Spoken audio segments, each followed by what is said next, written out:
Tell me about a time you had to catch up on an accumulated backlog of work during a very busy period. So pretty much my whole internship was very busy. I had a lot of things to do. I was in the classroom from about 7 o'clock to 5 p.m. The whole time I was engaged with the students, so I didn't have time to catch up on work or anything. I had weekly reflections, assignments, modules due for senior seminar. In order to complete all that I had to get done, I had to use my time wisely.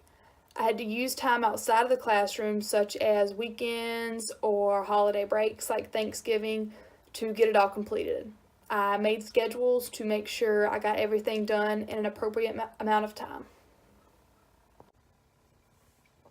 Which subject do you believe is your strength, and what do you consider your weakness? I would say the subject that is my strength is ELA, specifically writing.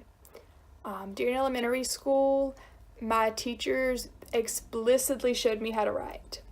They taught me how to create a thesis statement. They taught me how to create a catchy opening sentence to attach the reader's attention to my writing. Also, I believe that writing is a very strong subject for me because I was taught how to use graphic organizers and how to organize my information appropriately. I would consider math my weakest subject. Would consider it my weakest subject because my foundation for math was not as strong as other subjects, and I also lacked a lot of confidence in math. So what has been one of the biggest obstacles you have had to overcome to reach your objectives as a teacher?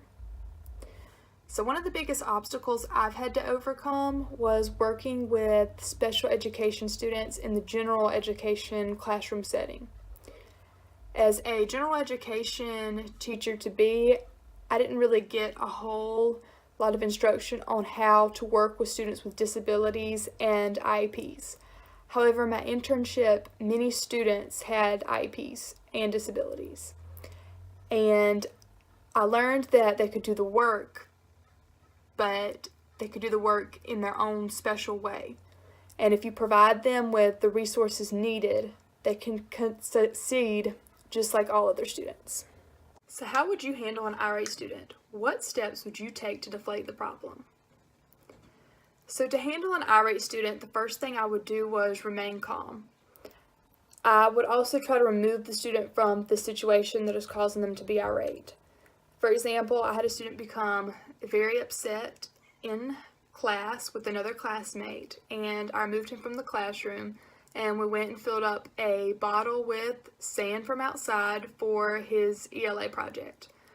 This was a great distraction for him from the situation that caused him to be so irate. He calmed down. He was able to go back to class successfully.